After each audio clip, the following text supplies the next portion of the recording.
Hey friend, welcome back to another fireside series where we sit by the fire, me and you, and talk about life, including life's greatest mysteries. And today that includes dating culture and why dating has become so seemingly complex over the years. Now, obviously, I am approaching this from a purely observer's perspective. I have been with my husband for a really long time, so I have not been in that world. And this is purely from an observer's perspective, but I'm just sharing my thoughts from an outsider's viewpoint. And I really do think that the whole dating landscape has changed a ton in very recent years. And I think that is mostly due to the boom of social media and all of these dating apps. It's made for a really interesting dynamic because now we have access to people from all over the world, people who we would have never met in real life.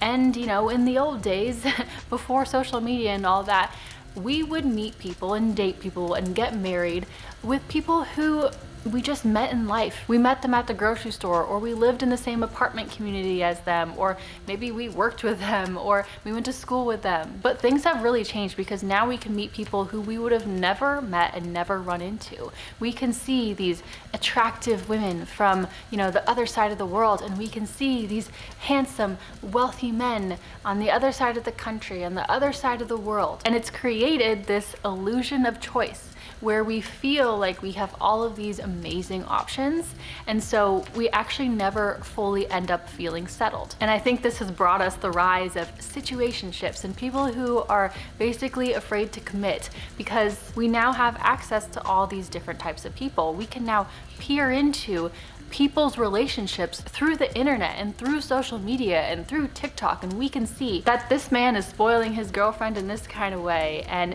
he did that for her. And we see like all of these different relationships around us, not just in person, but now through the internet. We see it everywhere, and we start comparing ourselves and our relationship to that. And of course, the relationships on social media, all we ever really see are most likely the highlight reels. But having this illusion of choice, I think, has actually made things more difficult and more complex and more stressful. Like, psychologically speaking, we actually tend to be more stressed and less happy by more choices. And it's become so easy to access other people, right? Like, a new person is just a swipe away. We live in a world of endless choices, but when it comes to relationships and eventually, things like marriage, you have to continue to choose your partner every single day and continue to commit to them. And then with all these social media apps, you're basically judging someone off of a checklist, right? Like, how tall is he? What is his job? What color hair does he have? What color are his eyes? What are his hobbies? What does he look like, right? And all of that is a checklist. And so we're assessing like these relationships, and if we think we're attracted to someone,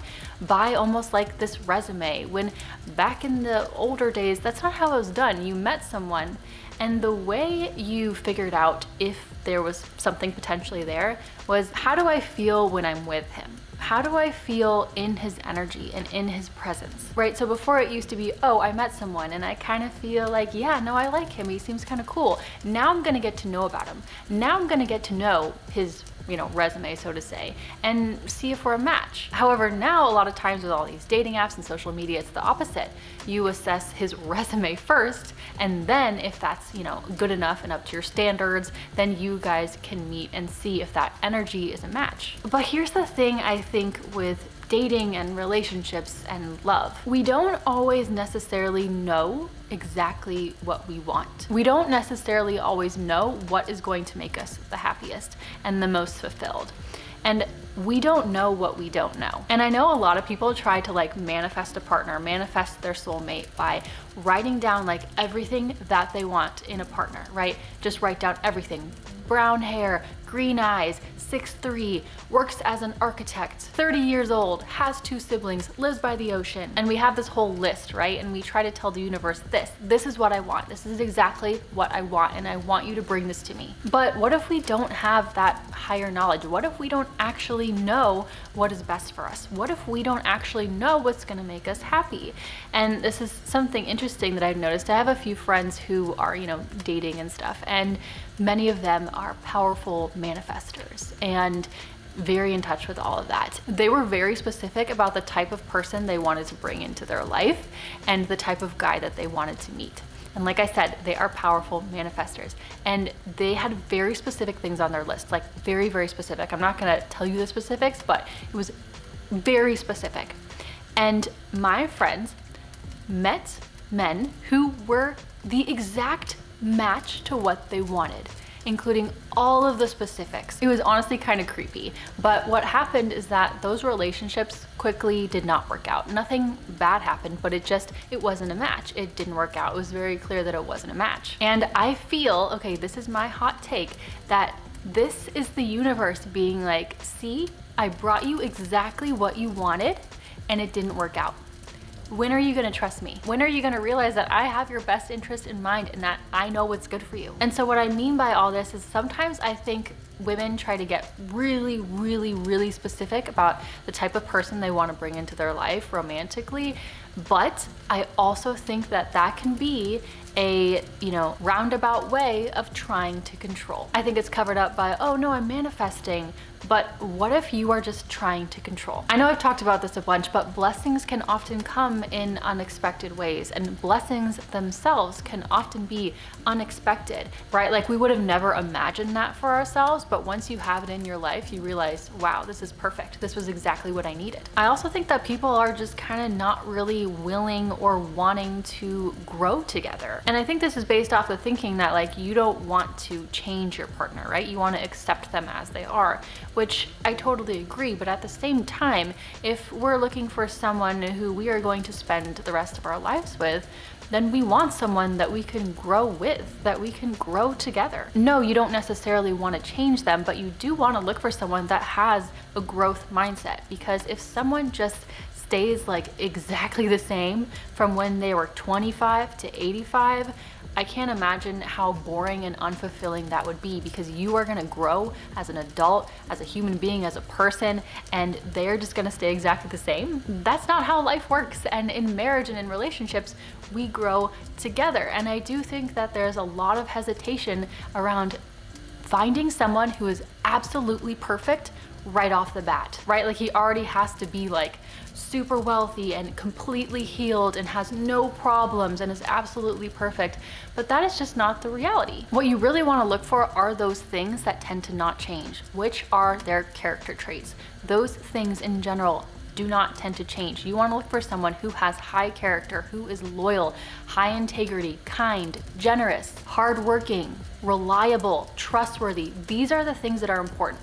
These are the things that are non-negotiable when you are dating someone, because those things are not likely to change. But something like his financial status, that is probably going to change as you guys get older and grow and evolve. Or even like your own individual wounds and the things that you struggle with, like hopefully we will be working on those things and healing those things as time goes on. We don't have to be perfectly healed to be in a relationship or to enter a relationship. We don't have to look for a partner that is perfectly 100% healed. If my husband and I were not willing to grow with one another and support one another, we would not be together today. There were a lot of problems that he had, and there were a lot of problems that I had. I was very avoidant attachment. I could not talk about anything difficult. I could not express my feelings. I could not communicate. I was a very bad communicator. And he was like, this isn't really gonna work. Like, this isn't how relationships work. And that was something that I had to work on and work past and grow from. And he supported me in that. There were things that he had to work on and I supported him on. And if we both didn't do that, we wouldn't be together today. Yes, we are naturally very compatible, and naturally like our relationship evolved and we naturally gravitated toward each other, yes, but relationships also require some effort. They're not necessarily like work. Like, I don't think hard work is the right word to describe it, but there is effort involved and there is commitment involved. And I'm not saying to ignore all of a man's red flags. Like, you really have to trust your gut. But the things, again, that are so important that you need to prioritize over anything else is his character. That, for the most part, will never really change. And it doesn't matter how successful he is, how wealthy he is, how attractive he is. It doesn't matter if he's 6'5". If he has poor character, you will never be happy in that relationship. It doesn't matter how wealthy he is, if he buys you all these things, you will never truly feel spoiled. You will never fully receive that princess treatment because he's not coming at you with love and kindness and generosity and wanting to protect and wanting to provide. And I know on like TikTok and social media, people have talked about Icks and like their icks with the opposite gender, and when they get the ick when they're dating someone and then they can't move past that and they have to break up with them. And if it's like, okay, if it is a real red flag, then you should go. But if your ick is like, oh, he likes gummy bears, or like, oh, I saw him holding an umbrella and now I'm not attracted to him. Like, this has become a thing on social media, and I know like part of it is kind of a joke, but it's also not. I got the ick from him on our first date because he had food stuck in his teeth. Like, that is not the ick. That is not a red flag. That is you self-sabotaging because you don't want to commit. That's you self-sabotaging because you're afraid of being hurt. I think sometimes we forget that like guys are humans too, and sometimes they'll trip, or sometimes they'll say something really dumb and they were like, oh, that was dumb. We all say stupid things sometimes, or they'll get food in their teeth, or they'll have some weird quirk about them. And I do think that we're very quick to be like, no, not interested. I'm not interested in you. That one thing turned me off. Now I'm not attracted at all. And there was this book, I haven't read it, but I watched a podcast with the author. I think it's called How to Not Die Alone or something like that. And she talks about how if you are not sure, let's say you go on your first date, if it's a no, if it's not an automatic no, but you're not sure if you want a second date, then just go on the second date. Like, just go and see how it goes. I think we're so quick to judge people right on that first date. And that first date can often be really awkward. Or, I've heard some people say like, oh, all he did was talk about himself. And yeah, that could be a red flag for sure. But also, maybe he was just so nervous because you're so hot. I think sometimes with the opposite partner and in dating, we can often be looking for those red flags. And I get it, because we obviously want to avoid them. And especially if you have been really hurt in the past and really burned in the past, and you've been on the brunt of that, you've experienced being with a terrible person or having a terrible relationship. I understand that, but at the same time, when you assume the worst in someone, that's what you get. When you're constantly looking for red flags, that's what you get. I saw this story a few months ago where this guy asked a woman out on a date, and he planned the date, he booked a reservation. He said like, okay, Friday 7 p.m. at this restaurant. And when Friday came around, he got a text like a few hours before the date saying like, hey, I haven't heard from you today, so I'm assuming this is canceled. Like, you didn't follow up with me on the day of, so I'm not gonna go. And it's like, yes, I agree. I do think he should have followed up with you the day of the date, but he made the reservation. He told you he would be there. He was going to go. And I think that we are quick to jump on people and quick to assume that they have the wrong intentions when maybe that's not even the case. And honestly, maybe he doesn't show up. Maybe you go to this restaurant at 7 p.m. and he's not there and he stood you up. Go to the bar, go get a drink, go get a lovely meal at the bar by yourself. Take yourself out. So what? That's his loss, and now you know never to speak to him again. And I do understand how there can be a really fine balance between like being a smart woman and protecting yourself and having standards, while also being accepting of the different types of people that exist on the planet, and accepting of people's quirks and how everyone does things differently. You are never gonna find someone who is absolutely 100% perfect. They may be perfectly imperfect and a perfect match to you, but that doesn't mean that they are absolutely perfect and have no flaws whatsoever and no weird quirks that are annoying. Like, everybody has that. You have that, I have that, everybody has that. And this really gets into the question of where's the line between settling and accepting that no one is perfect. And there was actually a really good TikTok video that I saw a while ago and I saved it, and I'm gonna play it for you guys. Where's the line between settling and accepting that no one is perfect? All right, welcome to Daddy Academy, everybody. This is a great question. And the way I would answer it is this. You need to be willing to accept people to an extent in the way that you wish to be accepted. We all have our faults. We all have our shortcomings. We all have things that we're anxious about, that we're self-conscious about. And you need to look at your own life, reflect inward, and say, okay, I would love for somebody to accept these faults about me. And those same things, you need to be willing to accept that of a partner. In the perfect scenario, two people come together and you learn to grow and fix your faults together, and it's a beautiful thing. But if you have this list of issues that you want somebody to accept about you, meanwhile, you want this other person to be absolutely perfect, like, I feel like that's not right. Definitely have a list of the types of things that you want in your partner and that are non-negotiables. Like, that's extremely important to have. Understand that we're all human, nobody's perfect, and two people in the best scenarios learn to grow together and become even better versions of themselves. And that's the beautiful thing about relationships. And that's ultimately, why we get into relationships, to grow together and become this amazing new you. So where's the line between settling and accepting that nobody's perfect?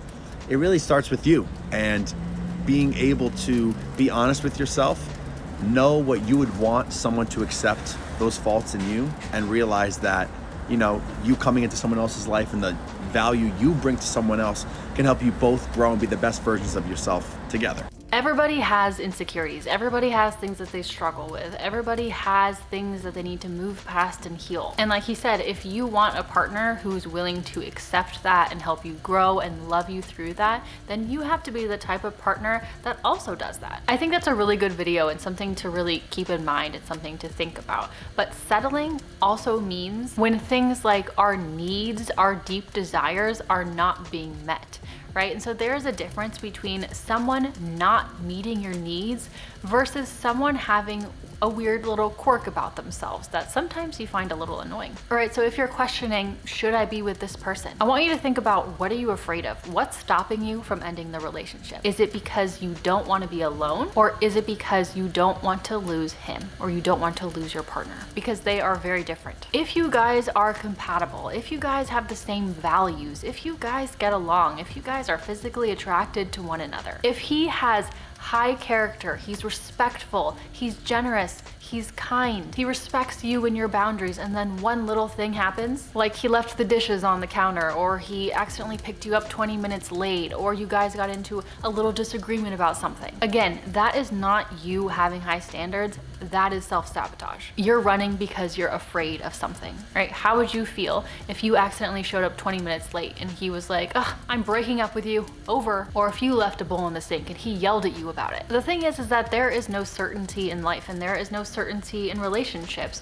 and nothing's gonna happen when you pick someone, you marry someone. When you get married at that ceremony, there's not someone who's gonna be like, "Yes, you picked right, you picked the one, good job." That certainty is based off of feelings, not facts, and you decide the certainty. You decide who to commit to. And again, it really needs to come back to these core things. Is he a good person? Do you trust him completely? Is he kind? Is he reliable? Is he loyal? Does he have high integrity? You're never gonna be with someone that doesn't have any flaws, but you really have to get clear on, are those flaws just like little weird random quirks? Like he leaves his shoes in random places throughout the house? Or are those flaws character traits? That he is a liar and disrespectful. I really think that dating has become so complex, but it doesn't need to be. And at the end of the day, is he a good person? Do you guys have fun when you're with each other? Do you guys like being around each other? Are you guys attracted to each other? And in the beginning, in those initial stages of dating, let him come to you. Let yourself find a partner who is naturally enamored with you. If you want to feel secure in the relationship and feel safe in the relationship, and you want to be the feminine in the relationship, then let him pursue. Now, I'm not saying to play games, but let him pursue. And if he doesn't pursue, let him not pursue. What's that saying? You might be the juiciest peach on the tree, but some people just don't like peaches. And if you approach it this way, you'll have a lower quantity of dates and things like that, but a higher quality. And that extra time and that extra space can just be poured back into yourself. You dating people that you are chasing is an absolute waste of your time. You can be reading books, you can be getting an education, you could be at the gym working out, you could be taking a nap, you could be hanging out with your friends. And instead you're over at this guy's house while he plays video games? And you're the one who texted and asked if you could come over? And he was like, I guess. And you took that as, yes, I'm gonna come over. Let him be a man, let him pursue. Woo, starting to get hot. And that gets me into the topic of coffee dates. I've heard so many women complain about how they get asked on coffee dates. And here's my thoughts on this actually. I think that coffee dates have become a lot more popular because our dating landscape has changed, right? So hear me out. Back in the day, before social media, before dating apps and things like that, we were dating people based off of people we kind of already knew in real life, right? Maybe we see them at church every Sunday, or we go to school with them, or it's a friend of a friend, and so you've kind of hung out in the same social circles. And so you guys have met and spent time with each other in person. But now things are different. So many people are meeting online these days, which isn't really meeting someone, right? So you meet these people on dating apps or through social media, and they ask you out on a date, and it's a coffee date. And I think that coffee dates have become so popular because they're not really a date. It's more of like a pre-date. You guys get to spend 30 minutes with each other, grab coffee, and see if you guys are potentially compatible. See if he wants to pursue. See if he wants to really take you out on a date and invest his time, his energy, his resources into you. Because before, that person probably already knew that they wanted to really pursue you and invest in you because they knew you in real life. But now so many people are meeting through the screen, which is not really meeting. You can't sense a person truly over, even a phone call or through text messages. You just can't do that. You have to be in the same room with them. You have to soak up their energy and be able to pick up and read their body language. And honestly, if it were me, I would go on first date coffee dates, and let me tell you why. I can't think of anything worse than having to sit in a fine dining establishment for 3 hours with a man that I know I am absolutely not interested in. And so that coffee date is a great way for me to vet that other person. And you can still tell a lot about them and a lot about their character through just like a 30-minute coffee date. Does he open the door for you? Does he pay for your coffee? Does he make sure that you're all good and that, nothing's messed up with your order? Is he kind to you? Is he kind to the barista? And you can tell if you guys hit it off. And if you do, that's great. And after that, then I would expect a real full-on date. But honestly, how would he know if he's interested in you, or how would you know if you're interested in him if you've never spent any real time together? I think people are taking this having high standards thing very, very literal. Absolutely have high standards, but those fancy dinner dates out, or that expensive bag he buys you, that stuff is gonna get old real fast.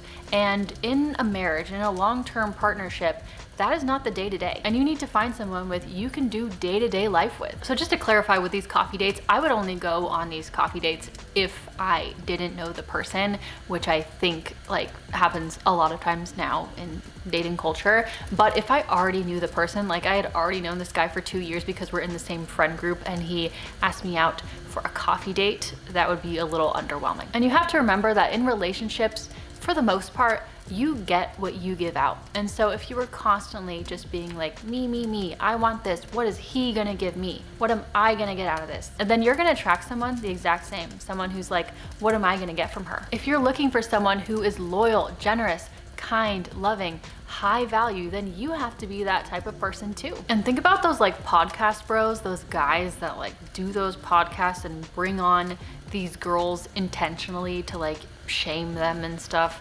It's absolutely ridiculous. But one thing that they always ask them is what do you bring to the table? And that question is so funny to me. I asked my husband that just to see what he would say. I said, Cole, what do I bring to the table? And he was so confused. He was like, what do you mean? I was like, what do I bring to the table? And he said, yourself. You bring yourself. And that is a perfect match to me. Honestly, if someone takes you on a date and asks you, what do you bring to the table?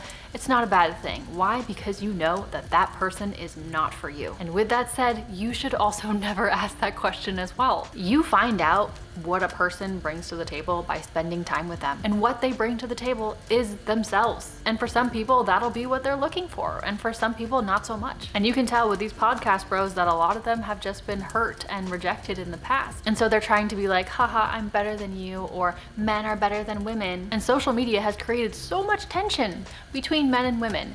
And you can see in so many different comment sections of videos, just men and women bashing each other. And let me tell you something, when you come at it with that approach, you are not gonna find a loving, kind, generous partner. These people have it in their heads that the opposite sex is disrespectful, is entitled, is lazy, yada, yada, yada. And then because they approach dating and life life with that energy, that's what they get. There are some great men out there. There are also some not great men out there. There are some amazing women out there, and there are also some not so amazing women out there. And again, I understand wanting to be guarded and not wanting to get hurt. But again, when you always assume the worst, when you always expect the worst, that is the reality that you are going to experience. I don't see how having a podcast where they bring on women and ask them about their body count, I don't see how that's a rewarding, purpose-filled job for them, but hey, to each their own. And speaking of hookup culture though, we need to be protective of our energy and our bodies. And this is not something that we should just give away easily. Of course, you do whatever you want to do. I personally do not think that you should hook up with someone unless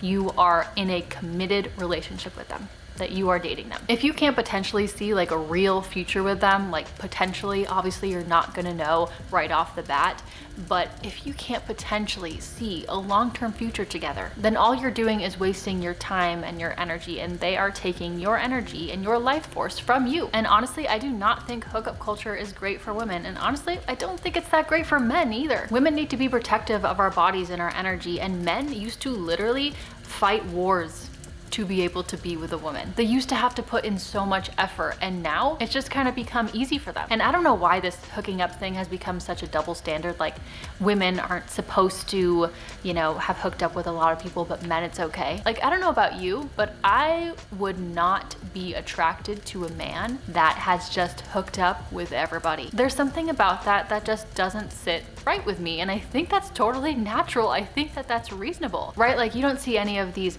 podcast bros or anyone like that being shamed for having a high body count. But is that actually attractive? Basically, I'm just curious as to like why we only talk about this when it comes to women. Protect your energy, protect your body, and don't just give it away to anyone. And lastly, I want to remind you guys that whatever you are looking for, you need to be a match for.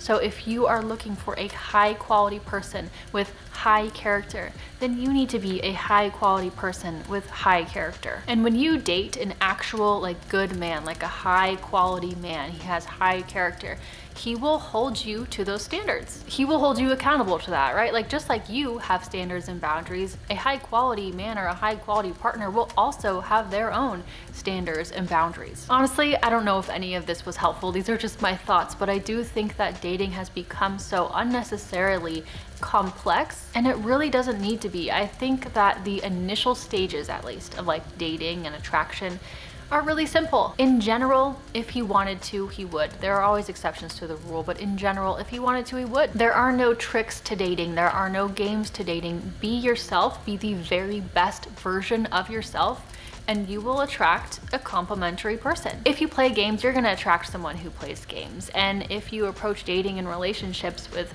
an open heart and honesty and love, you're gonna find someone who approaches it like that too. So these are just maybe things to think about. I'd love to hear your thoughts in the comments below. I don't really talk a lot about dating or have any videos on dating on here because honestly, I don't have that much experience with it. So this is just coming purely from an observer's perspective. I know that I'm probably simplifying it, but at the same time, I don't think it needs to be as complex as we're making it out to be. So share your thoughts in the comments below. I'd love to hear them. Thank you so much for sticking around to the end of this video, and I will see you next time in my next video. Bye.